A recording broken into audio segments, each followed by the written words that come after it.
தற்பொழுது மத்திய அரசின் ஆராய்ச்சியோட ஒரு ப்ராஜெக்டில் yoga for diabetes controlling diabetes through யோகான்னு சொல்லக்கூடிய ஒரு சிசிஆர்னு சொல்லக்கூடிய central council of yoga and research and naturopathy funded ப்ராஜெக்டில் சவுத் இந்தியா இன்சார்ஜாக இருக்கேன். அதில் ஆல்மோஸ்ட் 2.5 லட்சம் பேர் நாங்கள் ஸ்க்ரீன் பண்ணோம். அதில் 50,000 பேர்த்துக்கு பிளட் டெஸ்ட் எடுத்தோம். 3 மாதம் யோகா கொடுத்துருக்கோம். திரும்ப 25,000 பேர்த்துக்கு எங்களுக்கு பிளட் டெஸ்ட் எடுத்திருக்கோம். இந்த ரிசல்ட்ஸ் வந்துகிட்டே இருக்குது. அதில் ப்ரிலிமினரி நாங்கள் என்ன பார்த்தோம் அப்படின்னா, அந்த ப்ரீ டயபெட்டிக்னு சொல்லக்கூடிய அந்த பார்டர்லைன் இருக்கிற சுகர் கொஞ்சம் கொஞ்சமாக கட்டுப்பட்டு நார்மலை நோக்கி வந்துட்டுருக்கு. டயபெட்டிக்னு சொல்லக்கூடிய மக்களோட அந்த சுகர் லெவல் அந்த ப்ரீ டயபெட்டிக் நோக்கி அந்த ஹெச்பிஏன்னு சொல்லக்கூடிய அந்த கிளைகோசிலேட்டட் ஹீமோகுளோபின் சொல்லக்கூடிய அந்த 3 மாத சராசரி கணக்கில் கொண்டு அந்த வேல்யூ இன்னும் கொஞ்சம் கொஞ்சமாக குறைஞ்சிக்கிட்டு வருது. வெறும் 3 மாத காலத்தில் யோகாலே இவ்வளவு பிரமாதமான வேலை செய்யும் பொழுது ஏன் காலம் முழுக்க அதை கொண்டு போக முடியாதா ஒரு கேள்வி எழுப்பப்படுகிறது. ராமசுப்ரமணியன் ஒரு மைக்ரோபயாலஜிஸ்ட், நம்ம திருவண்ணாமலைக்காரர். அங்கே போய் பிடிஎஃப் பண்ணுறாரு MITயில். அவர் ஆராய்ச்சியில் நிரூபிக்கிறாரு, when you start practicing Thirumoolar pranayama, Thirumoolar pranayama உட்காந்து பண்ணாலுமே மூச்சை இழுக்கிறோம், மூச்சை அடக்குதல், திரும்ப மூச்சை விடுதல், திரும்ப மூச்சை அடக்குதல், 2 மூச்சு இழுக்கிறோம், 2 மூச்சு விடுறோம், அடக்கிறதும் வருது. இதில் அதில் ரேஷியோ சொல்கிறார்.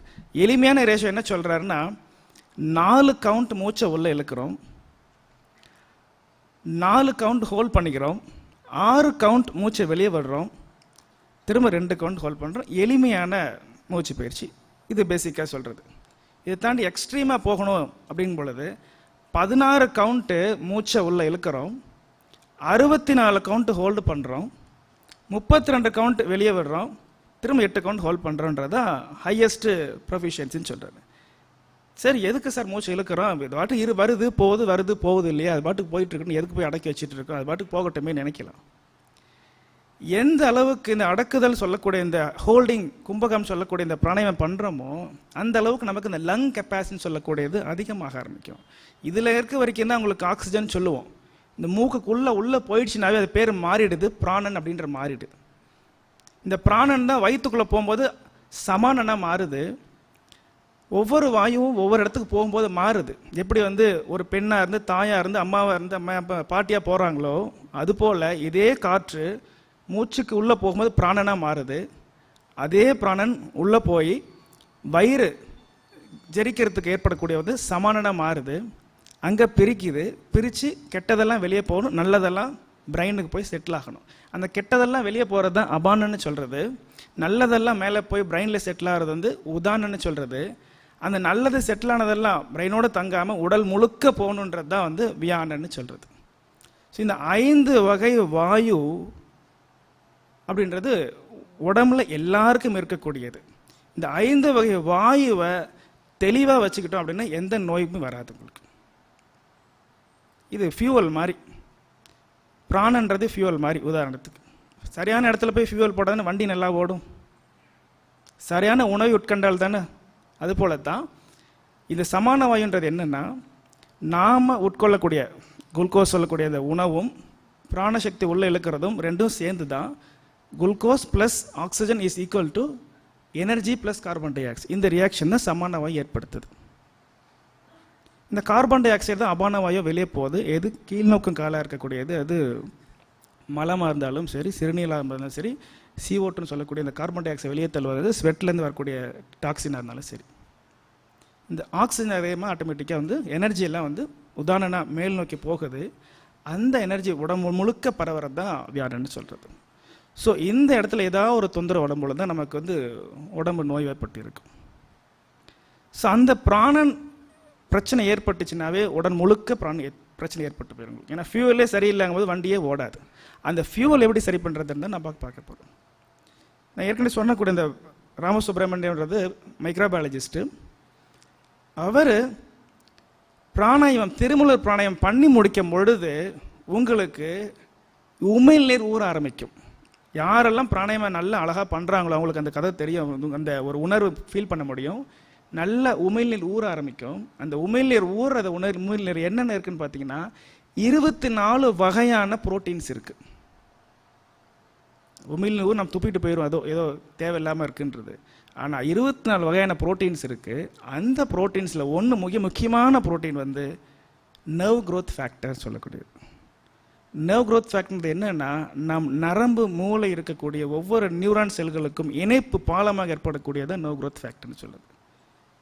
உதாரணத்துக்கு சொல்லணும்னா, இன்று ஒருத்தரை பார்க்குறோம், அவங்க ஃபோட்டோ பிடிச்சிக்கும், கண் ஃபோட்டோ பிடிச்சிக்கும், பேர் இடத்துல போய் பதிவாயிரும், ஃபோட்டோ இடத்துல போய் பதிவாகும். 10 ஆண்டுகள் கழித்து அவங்கள பார்ப்போம். நீங்கள் ராமசாமி தானே அப்படின்னு உடனே சொன்னோம்னா அந்த நர்வ் க்ரோத் ஃபேக்டர் கரெக்டாக இருக்குன்னு அர்த்தம். ஃபோட்டோ ஒரு இடத்துல எடுக்கும், அவங்க பேர் ஒரு இடத்துல எடுக்கும், ரெண்டும் மேட்ச் பண்ணி ஒரே செகண்டில் ராமசாமி நீங்கள் தானே சொல்கிறோம்.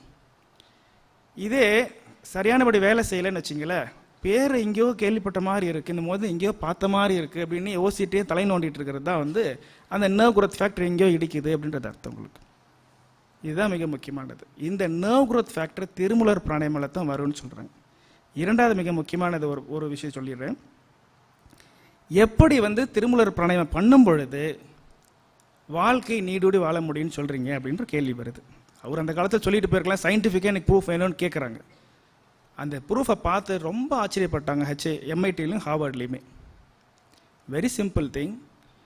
நமக்கு வந்து அந்த ஜெயின் குரோமோசோம் எண்டிங்கில் வந்து டீலோமர்ஸ்னு ஒன்று இருக்குது. அந்த டீலோமர்ஸ் வந்து லென்த் ஆக ஆரம்பிக்கும், விரிவடைய ஆரம்பிக்கும். நம்ம மூச்சு காற்று நல்ல பிராணசக்தி இருந்துச்சு அப்படின்னு வச்சிங்களேன், அந்த விரிவடை வந்து அதிகமாகிட்டே இருக்கும். அந்த விரிவடை is directly proportional to increased life ஸ்பேன்னு சொல்லலாம் உங்களுக்கு. உதாரணத்துக்கு 4 சென்டிமீட்டர் 4 மில்லிமீட்டருக்குன்னா 40 வயசு வாழலாம், 5 மில்லிமீட்டர்னா 50 வயசு, 6 மில்லிமீட்டர்னா 60 வயசு, ஏறிக்கிட்டே போகும் பொழுது லைஃப் இஸ் இம்மார்டல்னு சொல்லுவாங்க உங்களுக்கு. ஆனால் இதே பரமபதம் மாதிரி தான் இருக்கும். கொஞ்சம் மன அழுத்தத்தில் பட்டாலுமே பாம்பளை மாட்டி டைன்னு கீழே வர மாதிரி வந்துடும். நம்ம திரும்ப ஃபர்ஸ்ட்லேருந்து ஸ்டார்ட் பண்ணுற மாதிரி இருக்கும் உங்களுக்கு. அதுதான் இந்த ப்ராக்டிஸில் இருக்கிறது. அதான் இன்க்ரீஸ்ட் லென்த் ஆஃப் டீலோமர்ஸ்ன்றது மிக முக்கியமான கரண்ட் ஆராய்ச்சி. இது தான் உடம்புல இருக்கக்கூடிய இந்த நேச்சுரல் இம்யூனிட்டி செல்ஸை வந்து அதிகப்படுத்தி அந்த டீலோமர்னு சொல்லக்கூடிய அந்த குரோமோசோம் எண்டிங்கில் இருக்கக்கூடிய அந்த லென்த்தை வந்து எந்த அளவுக்கு இன்க்ரீஸ் பண்ணதோ அந்த அளவுக்கு நமக்கு லைஃப் ஸ்பேன் இன்க்ரீஸ் ஆகும். அதுதான் வந்து இதில் இருக்கக்கூடிய திருமூலர் பிராணாயாமம் பண்ணும் பொழுது ஏற்படக்கூடிய மிக முக்கியமான நல்ல ஒரு மிகப்பெரிய பலனாக பார்க்கப்படுகிறது. இரண்டாவது, எவ்வளோ நம்ம ப்ரீதிங் ரேட்டை குறைக்கிறோமோ அந்த அளவுக்கு நமக்கு லைஃப் ஸ்பேன் இன்க்ரீஸ் ஆகுது.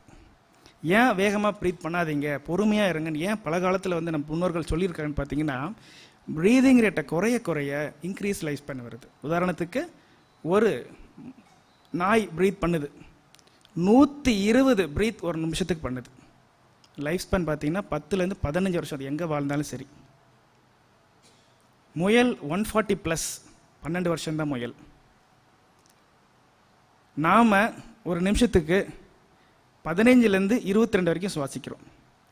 நமக்கு இருக்கிறதுல வந்து திருமூலர் பேசிக்காக சொல்கிறது 15லேருந்து 22 வரைக்கும் நீ சுவாசிச்சாவே உன்னால் 125 வருஷம் வரைக்கும் வாழ முடியும். அந்தளவுக்கு உனக்கு கெப்பாசிட்டி இருக்குது. ஆனால் நீ பல விதமான ஸ்ட்ரெஸ்ஸில் உள்ள ஆட்படுறதுனால நீ சீக்கிரம் செத்து போயிடுற. பட் ஆனால் இன்றைக்கி இருக்கக்கூடிய மருத்துவ உலகம் வந்து யாரையும் அவ்வளோ சீக்கிரம் சாக விடாது. ஏதோ டியூப்பை போட்டாவது படுக்க வச்சு என்ன நடக்குதுன்னே தெரியாது, 75 நாள் என்ன அடிச்சுனே தெரியாது, ஆனால் உயிரோடு இருப்பாங்க நம்பிட்டு இருக்க வேண்டியதுதான். ஸோ அப்படி தான் இன்றைக்கி இருக்க மருத்துவ உலகம் யாரையும் சாக விடாது. ஆனால் வளர்ச்சியில் இருக்க உயிரோடு இருக்காங்க, சாப்பிட்டாங்க, இட்லி சாப்பிட்டாங்க, எல்லாம் வந்து நல்லா இருக்குன்னு சொல்லுவாங்க. ஆனால் குவாலிட்டி ஆஃப் லைஃப் இருக்கான்னு மிகப்பெரிய கேள்விக்குறியாக இருக்குது. பேசினாங்களா பேசலையா, குவாலிட்டி ஆஃப் லைஃப் இருக்கான்னு தெரியாது. அந்த குவாலிட்டி ஆஃப் லைஃப் யார் கொடுக்குறதுன்னு பார்த்தீங்கன்னா தான் இந்த திருமூலர் பிராணாயாமம் கொடுக்குதுன்னு சொல்கிறது. ஆனால் ஒரு ஆமை ப்ரீதிங் ரேட் பாருங்கள், 2 முதல் 4 சுவாசம் ஒரு நிமிடத்திற்கு. ஆமையோட லைஃப் எவ்வளோ தெரியுமா? 350 ஆண்டுகள் 450 ஆண்டுகள் ஒரு ஆமை வாழ்கிறது. 4 முதல் 5 தலைமுறையை பார்க்கிறது நம்மளே. அதனால் பார்த்தீங்கன்னா பல கதைகள் ஆமை தான் ஜெயிக்கும். பொறுத்தால் பூமி ஆழ்வார், ஆமை கதைக்கு பல கதை வந்துருச்சு. ஆனால் நம்ம பொறுமையாக இருந்து எந்த அளவுக்கு நம் மனம் பொறுமையாக இருந்து உள்வாங்கி எல்லா விதமான சூழ்நிலைகளையும் ஆட்பட்டு போகுதோ அந்த அளவுக்கு தான் நமக்கு ப்ரீதிங் ரேட்டை குறைக்க தான் நம்மளோட லைஃப் ஸ்பேன் இன்க்ரீஸ் ஆகும். சார் நான் இதுக்கெல்லாம் வந்து நான் சாமியாராக போகணுன்றது கண்டிப்பாக தேவையே இல்லை. உங்களோட ப்ரீத்திங் ரேட் இப்போ 15 இருக்கையா, அந்த 13, 12 கொண்டு வந்துட்டிங்கன்னா பெரிய விஷயம். கண்டிப்பாக ஒரு 30 வருஷம் தாராளமாக ஆரோக்கியமாக இருக்கலாம். யோகா அப்படின்றது பார்த்தீங்கன்னா கணிதம் மாதிரி தான். கணிதம் என்றைக்குமே மாறாது, அதே தான் அதில் இருக்கும். அதில் தான் பல இதுக்கு ஏன் ப்ரீதிங் ரேட்டை குறைக்க சொல்கிறதுக்கு இன்னொரு முக்கியமான காரணம் சொல்லிட்டு நம்ம முடிச்சுக்கலாம். அந்த மனநிலை பார்த்தீங்கன்னா ஆல்ஃபா நிலைக்கு கொண்டு வரணும்னு ஆசைப்படுறது எல்லாமே அதுதான். நம்ம நார்மலாக இருக்கிறது பீட்டா, கோவம் வந்தால் ஹை மிட் பீட்டான்னு சொல்லுவோம். மூக்கு மேலே கோவம் வந்துச்சுன்னா ஹை பீட்டான்னு சொல்லுவோம். ஸோ ஹை பீட்டாலேருந்து மிட் பீட்டா நம்ம நார்மலாக இருக்க பீட்டாலேருந்து கொஞ்சம் லோ பீட்டா போயிட்டு அதுக்கப்புறம் ஆல்ஃபா லெவலுக்கு போகணும். ஏன் சார் ஆல்ஃபா லெவலுக்கு போகணும்? பீட்டாலே இருந்துட்டு போகலாமே. ஏன்னா அந்த வேவ்ஸ் காமாச்சு அப்படின்னு வச்சுங்களேன். அந்த காம் குறைய என்ன ஆகுதுன்னா க்ரியேட்டிவிட்டின்னு சொல்லக்கூடியது அதிகமாக ஆரம்பிக்குது. எப்படி? Serotonin, melatonin, endorphins, dopamine, GABA இந்த மாதிரி சில குட் ஹார்மோன்ஸ் எல்லாம் உடம்புல சுரக்க ஆரம்பிக்கும் பொழுது இவை அனைத்தும் நம்மளோட க்ரியேட்டிவிட்டியை, விஸ்டமை இன்க்ரீஸ் பண்ண ஆரம்பிக்குது. இதுதான் பல கட்டத்தில் ஐசாக் நியூட்டன் 3 விதிகளையும் ஆல்ஃபாவில் போய் தான் எழுதினாருன்றது ப்ரூஃப் இருக்குது. ஆல்பர்ட் ஐன்ஸ்டீன் E=mc², அந்த ஈக்குவேஷனையும் ஆல்ஃபாவில் போய் தான் எழுதியிருக்காரு.